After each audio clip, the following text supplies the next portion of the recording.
जय हिंद, जय भारत। तो अब हम लोग बात करने वाले हैं कार्बन के एलोट्रॉप्स के बारे में। कार्बन के एलोट्रॉप्स का मतलब होता है ऐसी चीज़ें जो प्योर कार्बन से बनी हो, वो कहलाती हैं कार्बन की एलोट्रॉप्स। कार्बन के अभी तक 3 एलोट्रॉप्स के बारे में डिस्कवरी हो पाई है। पहला डायमंड, दूसरा ग्रेफाइट और तीसरा बकमिंस्टर फुलेरिन। डायमंड, ग्रेफाइट और बकमिंस्टर फुलेरिन ये तीनों कार्बन से बने हैं, लेकिन इन तीनों की प्रॉपर्टी एकदम डिफरेंट है। इनको देख के कोई कह ही नहीं सकता कि ये सेम चीज़ से बने हैं। सेम यानी कि सिर्फ तीनों कार्बन से बने हैं, कोई देख के इनको आइडेंटिफाई नहीं कर सकता। तो इनकी प्रॉपर्टीज़ के बारे में आज हम डिस्कशन करेंगे। डायमंड एक कलरलेस ट्रांसपेरेंट मटेरियल होता है। कलरलेस ट्रांसपेरेंट मटेरियल, हालांकि डायमंड अब कई तरह की वैरायटी आ गई हैं, ब्लैक, ग्रीन, रेड, अलग अलग तरह का कलर आ गए डायमंड के, लेकिन जनरली जो डायमंड कहा जाता है वो कहा जाता है कलरलेस ट्रांसपेरेंट। ट्रांसपेरेंट का मतलब जिसके आर पार लाइट जा सके, जिसके लाइट आर पार ट्रेवल कर सके। ये चमकीला होता है। इसकी चमक डायमंड की चमक गोल्ड और सिल्वर से डिफरेंट होती है।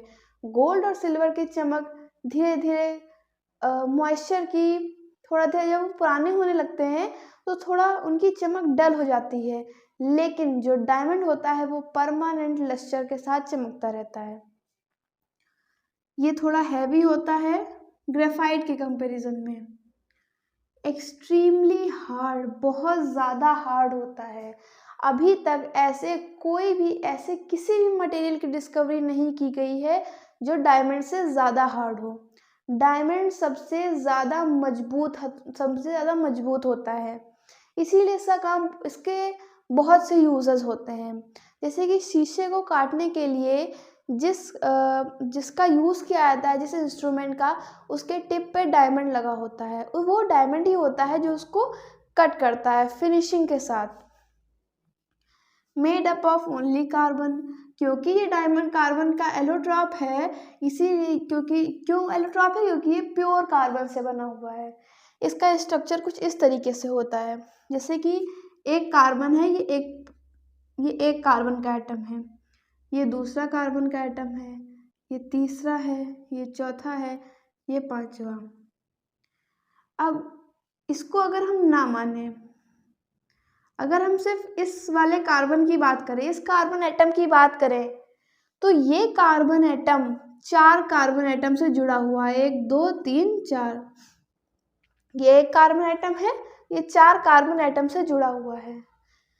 ये कार्बन एटम 4 से जुड़ा हुआ है। इसके आगे एक नॉन एंडिंग लॉन्ग चेन होती है। ये कार्बन की चेन कभी एंड नहीं होती है, ये हमेशा परमानेंट आगे बढ़ती जाती है। हाँ, डायमंड छोटा होता है क्योंकि उसको काट दिया जाता है, चेन को ब्रेक कर दिया जाता है, वरना इसकी ये नॉन एंडिंग, कभी एंड हो ही नहीं सकती इसकी चेन। हर कार्बन एटम 4 कार्बन एटम से जुड़ा हुआ होता है और सबके बीच कोवेलेंट बॉन्ड होता है। कोवेलेंट बॉन्ड उसको कहते हैं, जैसे कि अगर ये कार्बन का एटम है और ये कार्बन का एटम है, इसकी आउटर मोस्ट शेल में 4 इलेक्ट्रॉन है, इसकी भी आउटर मोस्ट शेल में 4 इलेक्ट्रॉन है। अब ये वाले 4 इलेक्ट्रॉन इसको मिल जाए और ये वाले इसको मिल जाए, यानी कि शेयरिंग हो जाए आपस में इनके। जैसे कि इस कार्बन ने ये चारों ले लिए, इस कार्बन ने ये चारों ले लिए, इनके बीच हो गई शेयरिंग। अब ये जो शेयरिंग हुई, ये इसमें दोनों लोगों का कंट्रीब्यूशन है। इसने भी अपने कुछ इलेक्ट्रॉन दिए और इसने भी अपने कुछ इलेक्ट्रॉन दिए। तो जहाँ पे दोनों एटम आपस में शेयरिंग करते हैं, दोनों का कंट्रीब्यूशन होता है, उसको बोलते हैं कोवेलेंट बॉन्ड। कोफिशिएंट बॉन्ड भी होता है जिसमें सिर्फ एक जो एटम होता है वही कंट्रीब्यूशन करता है, वो हमें अभी नहीं पढ़ना है। इसका जो मेल्टिंग पॉइंट होता है वो 3500 डिग्री सेल्सियस से भी ज़्यादा होता है, जो कि बहुत ज़्यादा टेम्परेचर है। इसको अगर हम बर्न करें, डायमंड को अगर हम बर्न करें ज़्यादा टेम्परेचर देके, तो सिर्फ और सिर्फ कार्बन डाइऑक्साइड निकलेगी और कोई राख भी नहीं बचेगी। क्यों? क्योंकि ये कार्बन से बना हुआ है और ये एटमॉस्फेयर की ऑक्सीजन से रिएक्ट करके CO2 बनाएगा। CO2 बना के कार्बन डाइऑक्साइड गैस बन जाएगी और कोई राख भी नहीं बचेगी। No conduction of electricity. Electricity को डायमंड कंडक्ट नहीं करता है। क्यों नहीं कंडक्ट करता है, उसका भी रीज़न है। इलेक्ट्रिसिटी को कंडक्ट करने के लिए ज़रूरी होता है इलेक्ट्रॉन्स का फ्री होना। अगर कार्बन एटम के आउटर मोस्ट शेल में 4 इलेक्ट्रॉन हैं, वो चारों इलेक्ट्रॉन आपस में उन्होंने कोवैलेंट बॉन्ड बना लिया है। अब आपस में इनके क्योंकि कोवैलेंट बॉन्ड बन गया है, बॉन्ड को इस तरीके से डिनोट करते हैं, मतलब ये 3 कार्बन बनाएगा, ये वैसे बनाएगा एक जो कार्बन एटम है यहाँ पे, अगर एक कार्बन एटम है ये कुछ इस तरीके से शेयरिंग होगी। सबके पास आउटर मोस्ट शेल में 4 इलेक्ट्रॉन है। फॉर एग्जांपल इसकी बात करें तो इसके पास 3 है, तो ये जो कार्बन एटम है ये इससे 3 ले लेगा, ये वाला कार्बन एटम इससे 1 लेगा और ये वाला आपस में इससे ले लेगा। इससे आपस में इनके बॉन्ड बन जाता है और कोई भी इलेक्ट्रॉन फ्री नहीं रहता है। नीचे वाला जो एटम है वो इससे ले लेगा और इसके में 3 होंगे ही पहले से, 4 आउटर मोस्ट शेल में होते हैं। ये सबसे नॉन एंडिंग लॉन्ग चेन है, कभी एंड हो ही नहीं सकती। ये इसके साथ कोई और जुड़ा होगा, उसके साथ कोई और जुड़ा होगा, ये नॉन एंडिंग ऐसे चेन चलती रहती है। और इसके इलेक्ट्रॉन्स फ्री होते नहीं क्योंकि इसकी आउटर मोस्ट शेल में 4 इलेक्ट्रॉन होते हैं और ये चारों से कोवैलेंट बॉन्ड बना लेता है, तो एक भी इलेक्ट्रॉन फ्री नहीं बचता। तो जब फ्री नहीं बचता तो इलेक्ट्रिसिटी का कंडक्शन नहीं होता। फिर बात करते हैं ग्रेफाइट की। ये ब्लैक डल ओपेक ऑब्जेक्ट है, काला होता है, हल्का ग्रेइश ब्लैक होता है, ओपेक होता है, जिसके आर पार लाइट नहीं जा सकती, यानी कि ये ट्रांसपेरेंट नहीं होता है। सॉफ्ट एंड स्लिपरी, सॉफ्ट होता है, अगर हम पेंसिल के आगे लेड टच करते हैं तो हमको लगता है कि वो सॉफ्ट है। कंडक्ट इलेक्ट्रिसिटी, ये इलेक्ट्रिसिटी कंडक्ट कर सकता है। क्यों? क्योंकि इसके कार्बन एटम का कुछ अरेंजमेंट इस तरीके से होता है कि उनका एक इलेक्ट्रॉन फ्री रहता है।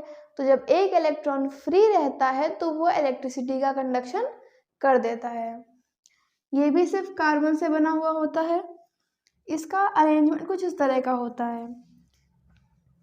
ये कार्बन एटम है, जो ये ब्लैक डॉट दिख रहे हैं ये कार्बन एटम है। इनके हर ब्लैक डॉट आपस में, जितने ब्लैक डॉट हैं कार्बन एटम हैं, ये सब आपस में कोवैलेंट बॉन्ड से जुड़े हुए हैं। अगर हम इस कार्बन एटम की बात करें तो हम देखेंगे कि ये कार्बन एटम 3 कार्बन से जुड़ा हुआ है, मतलब इसका एक इलेक्ट्रॉन खाली है, वही इलेक्ट्रॉन, हर कार्बन का एक इलेक्ट्रॉन खाली है, तो ये सारे इलेक्ट्रॉन मिलके इलेक्ट्रिसिटी का कंडक्शन करेंगे। इनके बीच कोवैलेंट बॉन्ड है, लेकिन ये एक शीट होती है, एक ये शीट हो गई, एक ये शीट हो गई, एक ये शीट हो गई, ऐसे कई शीट हैं। ये भी नॉन एंडिंग है, ये शीट कभी एंड नहीं हो सकती। ये शीट, ये शीट, ये शीट, इनके बीच में जो फोर्स है ये होता है वैन डर वाल्स फोर्सेस। ये वीक फोर्स होता है। हम पेंसिल को शार्प करते हैं, पेंसिल को छीलते हैं, तो हम ग्रेफाइट भी साथ ही में उसको शार्प कर रहे होते हैं। उसका हम क्यों ऐसा कर पा रहे हैं? क्योंकि ये इनके में प्रॉपर्टी क्या है कि हर शीट के बीच में जो फोर्स है ये वैन डर वाल फोर्स है। वैन डर वाल फोर्स वीक फोर्स होता है, इसीलिए ये शीट स्लिप कर जाती हैं और हम पेंसिल को शार्प कर सकते हैं।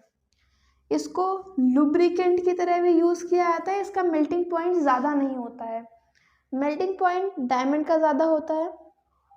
इस डायमंड के कंपैरिजन में इसका मेल्टिंग पॉइंट काफ़ी कम होता है, जिसकी वजह से इसको लुब्रिकेंट की तरह यूज़ किया जाता है। लुब्रिकेंट क्या होता है कि जो बड़ी बड़ी इंडस्ट्रीज़ होती हैं उनमें मशीन में अगर ग्रीस लगाई जाए तो वो ग्रीस थोड़े दिन के बाद अगर मेल्ट हुई, मशीन गर्म हुई, मेल्ट हो गई ग्रीस, तो ग्रीस किनारे हट जाती है, ग्रीस निकल जाती है। लेकिन ग्रेफाइट का मेल्टिंग पॉइंट लो होता है, लेकिन इतना लो नहीं होता है कि वो पिघल जाए, इसीलिए उसको ग्रीस की जगह पे यूज़ किया जाता है, जिससे कि वहाँ पे ग्रीस का काम होता रहे और हमें बार बार लुब्रिकेंट लगाना भी ना पड़े, क्योंकि ये पिघलेगा तो है नहीं, मेल्टिंग पॉइंट इतना भी कम नहीं होता है कि ये पिघल जाए थोड़ी सी गर्माहट से, इसलिए इसको लुब्रिकेंट की तरह भी यूज़ किया जाता है। फिर बात आती है बकमिंस्टर फुलरीन की। Buckminster fullerene C60 hexagonal 20 and pentagonal ring 20। अब इसका क्या मतलब है, मैंने यहाँ पे कहीं इन दोनों में ये नहीं मेंशन किया कि ये कितने कार्बन एटम से बने हैं। डायमंड भी नॉन एंडिंग चेन है, डायमंड भी इनफाइनाइट कार्बन से बना हुआ है, इसकी चेन हमेशा चलती रहती है, इसमें भी सेम केस है, लेकिन यहाँ पे मैंने लिखा हुआ है C60, मतलब 60 कार्बन एटम से बना हुआ है, इसके अंदर 60 कार्बन एटम है। हेक्सागोनल, ये हेक्सागोनल यानी कि 6, 1 2 3 4 5 6, ये होता है हेक्सागोनल, जिसकी 6 साइड होती है उसको बोलते हैं हेक्सागोनल। और पेंटागोनल क्या होता है, जिसकी 5 साइड होती है, 1 2 3 4 5। ये जो बॉल लाइक स्ट्रक्चर होता है, इसका स्ट्रक्चर होता है सॉसर बॉल लाइक स्ट्रक्चर, जैसे फुटबॉल होता है, फुटबॉल में पेंटागन और हेक्सागन शेप्स होते हैं, रिंग होती हैं, ये जो रिंग होती हैं यही rings saucer ball type structure जैसे जिसको कि बकमिंस्टर फुलरीन बोलते हैं उसमें पाई जाती हैं। इसमें हेक्सागन यानी कि जिनकी 6 साइड होती हैं ये 20 रिंग पाई जाती है, हेक्सागन 20 एंड पेंटागन रिंग 12, जो पेंटागन इनकी 5 साइड होती हैं ये 12 पाई जाती हैं। 6 हेक्सागन, हेक्सागन जिसकी 6 साइडें होती हैं वो 20 रिंग होती हैं, पेंटागन जिसकी 5 साइड होती हैं उसकी 12 रिंग होती है यानी कि 12। अब इसका नाम बकमिंस्टर फुलरीन कहाँ से पड़ा, ये डायमंड है, ये ग्रेफाइट है, नॉर्मल नाम है, लेकिन इसका ये इतना बड़ा सा नाम बकमिंस्टर फुलरीन कहाँ से पड़ा। दरअसल इसके पीछे कहानी है कि एक अमेरिकन आर्किटेक्ट थे, उन्होंने इंटरनेशनल म्यूज़ियम में अपना एक मॉडल पेश किया, उन्होंने अपना मॉडल दिया, उसमें म्यूज़ियम ही एक मॉडल था, उसकी जो वॉल्स थी उन पे कुछ इस तरह का ये पेंटागन और हेक्सागन स्ट्रक्चर पाया गया जो कि इस बकमिंस्टर फुलरीन से मिलता जुलता था, तो उन्हीं के नाम पे, उनका नाम था बकमिंस्टर फुलर, उन्हीं के नाम पे इसका नाम बकमिंस्टर फुलरीन रख दिया गया। इसका कलर ब्लैक होता है, ये सॉलिड होता है रूम टेम्परेचर पे, neither very hard nor very soft, ना तो ज़्यादा हार्ड होता है ना तो ज़्यादा सॉफ्ट होता है, जैसे कि इनके में टेम्परेचर डिफाइन है, इसके में नॉर्मल है कि ना तो ज़्यादा हार्ड है ना तो बहुत ज़्यादा सॉफ्ट है, नॉर्मल है। और बकमिंस्टर फुलरीन के बारे में और स्टडी की जा रही है अभी, और स्टडी का क्या मतलब, जैसे कि डायमंड हो गया, ग्रेफाइट हो गया, हमको इनके बारे में बहुत ज़्यादा नॉलेज हो गई है आज के टाइम पे, हम ये नहीं कह सकते कि सारी नॉलेज हो गई, लेकिन काफ़ी ज़्यादा नॉलेज हो गई है। लेकिन बकमिंस्टर फुलरीन क्योंकि अभी इसका जल्दी में इसकी डिस्कवरी हुई है, बहुत ज़्यादा टाइम नहीं हुआ है इसकी डिस्कवरी को, इसीलिए इसकी डिस्कवरी अब भी जारी है, अभी इसकी प्रॉपर्टीज़ है उनकी डिस्कवरी जारी है, उनकी खोज जारी है कि इसकी क्या क्या प्रॉपर्टीज़ हो सकती है। बेसिकली इसका स्ट्रक्चर फुटबॉल लाइक होता है, यहाँ पे स्ट्रक्चर गलत बन गया थोड़ा सा, बट फिर भी जो पिक्चर आपको दिख रही है ये एग्जैक्ट है, कुछ इसी स्ट्रक्चर में मिलता जुलता होता है। तो तब तक के लिए जय हिंद, जय भारत, मिलते हैं अगली वीडियो में, धन्यवाद।